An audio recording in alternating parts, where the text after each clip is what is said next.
इतने सालों में मेरी ज़िंदगी में ऐसा कोई रमज़ान नहीं आया कि मेरा दिल इतने शदीद गम में मुब्तला हो। हमेशा रमज़ान में मेरा दिल बहुत ही सुकून और इत्मीनान में रहता है, लेकिन इस दफ़ा I don't know why but कुछ समझ नहीं आ रही। रमज़ान शुरू होने वाला था तो मैं बहुत ही खुश थी, और फिर दूसरे रोज़े के दिन मेरी अम्मा की बेस्ट फ्रेंड की डेथ हो गई। अभी मेरा दिल उसी चीज़ से बहाल हुआ था कि ये जंग के मामलात शुरू हो गए। एंड देन मेरी क्लाइंट की छोटी बहन जिया, जिसके बारे में आप लोगों ने इंटरनेट पे बहुत ज़्यादा देखा होगा, शी पास्ड अवे उसी दिन जिस दिन मैंने उससे मिलने जाना था। और फिर मेरी बहन की फ्लाइट का कैंसिल हो जाना, इन सारी चीज़ों ने मुझे इतना शदीद दुखी कर दिया था कि मेरा ना कुछ खाने को दिल करा था, ना पकाने को, और ना ही मुझे सही से नींद आ रही थी। तो अरसलान ने मुझे कहा कि चलो हम एक आध दिन के लिए कहीं चले जाते हैं ताकि तुम्हारा दिल थोड़ा बेहतर फील करे, और फिर वो मुझे यहाँ ले आए। ही एक्चुअली नोज कि मुझे हिली एरियाज और सेरेनिटी कितनी पसंद है, और ये जगह तो मेरी मोस्ट फेवरेट है। हम अपनी लास्ट एनिवर्सरी पर भी यहीं आए थे। बहुत ही सुकून है इस जगह में, शहर के शोर शराबे से दूर, पहाड़ों और आसमान के बीच में ये छोटे छोटे से ग्लैम्प्स बने हुए हैं। हर चीज़ आपको यहीं से मिल जाती है, खाना, नाश्ता, चाय, तो आपको कहीं और जाने की ज़रूरत ही नहीं पड़ती। और अभी रमज़ान में इनका 50% डिस्काउंट के साथ कॉम्प्लीमेंट्री इफ्तार भी चल रहा था, तो हमारे लिए बहुत ही अच्छा साबित हो गया। इस्लामाबाद से तकरीबन 1.5 घंटे दूर है ये जगह, मरी पत्रे आटा में खाना बदोश ग्लाम्स के नाम से। It was really a good day. मैंने और अरसलान ने बहुत अरसे बाद एक दूसरे के साथ ऐसे बैठ के बातें की। इवन उरहान को भी ये जगह बहुत अच्छी लगी। जब हम लास्ट ईयर आए थे तब तो वो थोड़ा छोटा था, उसे याद नहीं है, but this time he kept on saying मामा ये न्यू घर तो बहुत प्यारा है, because he was really enjoying the activities out there, the swing, cycling, badminton and all. इन सारी चीजों ने बहुत ही बिजी रखा हुआ था उसको, तो हम भी पीस में थे।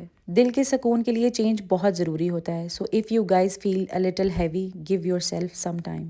आज मेरे एक वर्कर ने मुझे कहा, बाजी बड़े अफसोस की बात है, खुद आप मरी से घूम आई हैं और हमें नहीं लेके गई। तो मैंने कहा चलो फिर तैयारी पकड़ो, आज हम रोजा मरी में ही खोलते हैं। अरसलान को मैंने तहजीब भेजा कि आपको चीजें वहां से ले आओ और कुछ चीजें हम घर से ले जाएंगे। जितनी देर ये लोग गाड़ी लोड कर रहे थे और चीजें प्रिपेयर कर रहे थे, मैंने सोचा मैं अपना ये पार्सल अनबॉक्स कर लेती हूँ। मैंने बहुत अरसे बाद कहीं से लेंस ऑर्डर किए हैं and their colour seems to be very attractive. मैंने 4 शेड्स ऑर्डर किए हैं, चारों ही नेचुरल से हैं।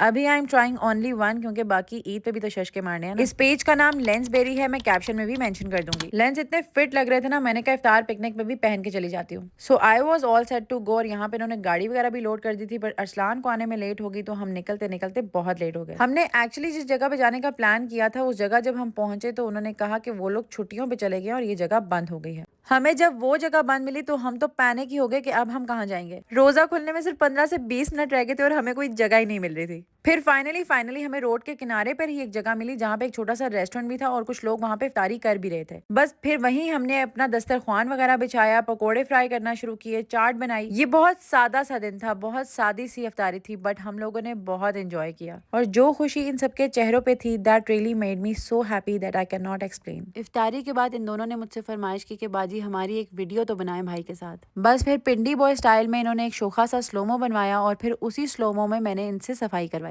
आप लोग भी जब भी कभी ऐसे स्पॉट पे पिकनिक करते हैं तो वहां से अपने फैलाए हुए गंद को लाजमी साफ किया करें, क्योंकि सफाई निस्फ ईमान है।